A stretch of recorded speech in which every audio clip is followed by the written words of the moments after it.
Welcome back to Sukanya Gowda 199 YouTube channel. ಏನಪ್ಪ ಅಂತ ಅಂದರೆ ಇವತ್ತು ನನ್ನ ಫ್ರೆಂಡ್ದು ಸೀಮಂತ ಫಂಕ್ಷನ್ ಇದೆ, ಅದಕ್ಕೋಸ್ಕರ ಇನ್ವೈಟ್ ಮಾಡಿದ್ದಾಳೆ. ಅಲ್ಲಿಗೆ ಹೋಗಬೇಕು. ಇವಾಗ ಟೈಮ್ ಬಂದು 9:30 ಆಗಿದೆ. 11 ಗಂಟೆಗೆ ಫಂಕ್ಷನ್ ಇರೋದು ಅನಿಸುತ್ತೆ. ಬೇಗ ಬರೋಕ್ಕೆ ಹೇಳಿದ್ದಾಳೆ.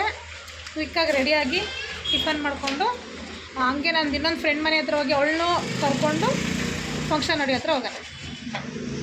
ರೆಡಿಯಾಗಿದ್ದಾಯಿತು. ಹೇಗೆ ಕಾಣಿಸ್ತಾ ಇದ್ದೀನಿ ಕಮೆಂಟ್ ಬಾಕ್ಸಲ್ಲಿ ಕಮೆಂಟ್ ಮಾಡಿ. ಹಾಗೆ ಇವಾಗ ನನ್ನ ಫ್ರೆಂಡ್ ಪಲ್ಲವಿ ಅಂತ ಇದ್ದಾಳೆ, ಅವಳ ಮನೆ ಹತ್ರ ಹೋಗಿ ಅಲ್ಲಿಂದ ನನ್ನ ಇನ್ನೊಂದು ಫ್ರೆಂಡ್ ಸೀಮಂತ ನಡೀತಾ ಇದೆ ಅಂದಲ್ಲ, ಅವ್ರ ಮನೆ ಹತ್ರ ಹೋಗೋಣ ಬನ್ನಿ. ಇಲ್ಲೇ ನಿಯರ್ ಬೈ ಇರೋದು. ಹೋಗ್ಬಿಟ್ಟು ಆಮೇಲೆ ಅಲ್ಲಿ ಸಿಗ್ತೀನಿ. ಆನ್ ದ ವೇ ಇದ್ದೀವಿ ಅವ್ರ ಮನೆಗೆ. ನನ್ನ ಫ್ರೆಂಡು ಸಿಕ್ಕಿದ್ಲು, ಇರಿ ಮಾತಾಡಿಸ್ತೀನಿ. ಹಲೋ,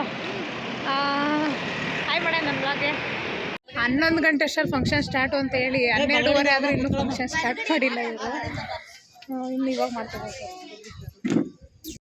ಶಾಸ್ತ್ರ ಮಾಡೋದಕ್ಕೆ ಟೈಮ್ ಬೇರೆ ಆಗೋಗಿತ್ತು. ಅದಕ್ಕೋಸ್ಕರ ನನ್ನ ಫ್ರೆಂಡ್ ಹಂಗೆ ಹೋಗ್ಬಿಟ್ಟು ಕೂತ್ಕೊಳ್ಳೋಕ್ಕೆ ಅಂತ ಹೋದ್ಲು.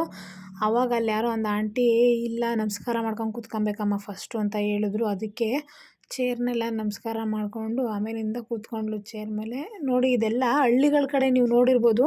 ಹಳ್ಳಿಗಳ ಕಡೆ ಇದೇ ಥರನೇ ಮಾಡೋದು ಸೀಮಂತನ. ಅಂತಂದರೆ ಆವಾಗಿನ ಕಾಲದಲ್ಲಿ ಮಾಡ್ತಾಯಿದ್ರು ಗೊತ್ತಾ, ಅಂದರೆ ಪ್ರಾಪರಾಗಿ ಈ ಥರ ಇಷ್ಟಿಷ್ಟು ಐಟಮ್ಸ್ಗಳನ್ನ ಇಟ್ಟು ಶಾಸ್ತ್ರಗಳನ್ನ ಮಾಡೋದು ಅಂತ. ಆ ಥರ ಎಲ್ಲ ಐಟಮ್ಸ್ಗಳನ್ನ ಇಟ್ಟು ಹಾರ ಹಾಕ್ಸಿ ಅಣ್ಣನ ಹತ್ರ.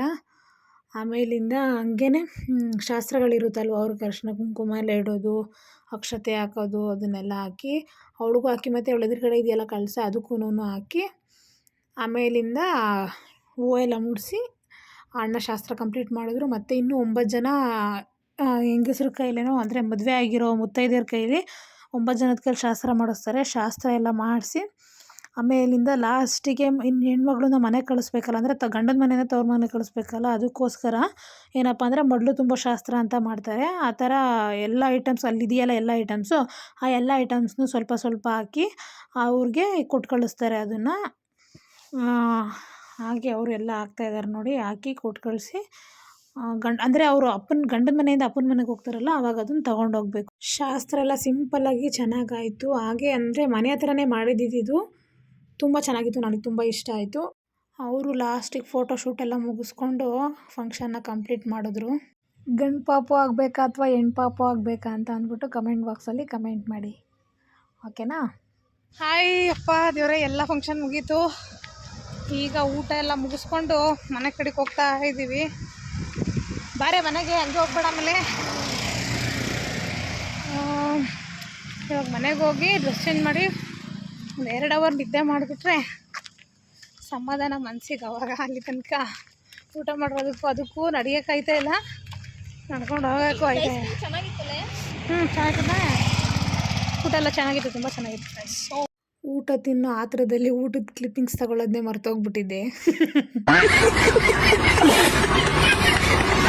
ಆ್ಯಕ್ಚುಲಿ ಏನಪ್ಪ ಅಂತಂದರೆ, ಈ ಸಿಟಿ ಜೀವನ ಒಂಥರ, ಈ ಕಾರ್ ಸೌಂಡು, ಈ ಗಾಡಿಗಳ ಸೌಂಡು, ಹಾರನ್ ಸೌಂಡು, ಇದೆಲ್ಲ ಕೇಳಿ ಕೇಳಿ ಕೇಳಿ ಯಾವ ಥರ ಬಂದುಬಿಟ್ಟಿದೆ ತಲೆಗೆ ಅಂತಂದರೆ, ಈಗ ಯಾವುದಾದ್ರೂ ಹಳ್ಳಿಗಳ ಕಡೆ ಹೋಗ್ಬಿಟ್ಟು ಆರಾಮಾಗಿ ಅಲ್ಲೊಂದು ಮನೆಗಿನೇ ಮಾಡ್ಕೊಂಡು ಆರಾಮಾಗಿ ಪೀಸಾಗಿ ಅಲ್ಲಿ ಲೈಫ್ ಸೆಟಲ್ಲಾಗಿ ಅಲ್ಲಿ ಎಂಜಾಯ್ ಮಾಡ್ಕೊಂಡು ಇದ್ಬಿಡೋಣ ಅನ್ನೋಷ್ಟು ಇರಿಟೇಷನ್ ಆಗಿಬಿಟ್ಟಿದೆ ಈ ಸೌಂಡ್ ಅನ್ನೋದು.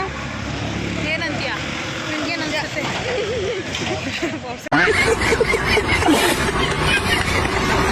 ಇನ್ನು ಯಾರೆಲ್ಲ ನನ್ನ ಯೂಟ್ಯೂಬ್ ಚಾನಲ್ನ ಸಬ್ಸ್ಕ್ರೈಬ್ ಮಾಡಿದ್ರು ದಯವಿಟ್ಟು ಬೇಗ ಬೇಗ ಹೋಗಿ ಲೈಕ್ ಮಾಡಿ, ಶೇರ್ ಮಾಡಿ, ಸಬ್ಸ್ಕ್ರೈಬ್ ಮಾಡಿ. Thank you, bye.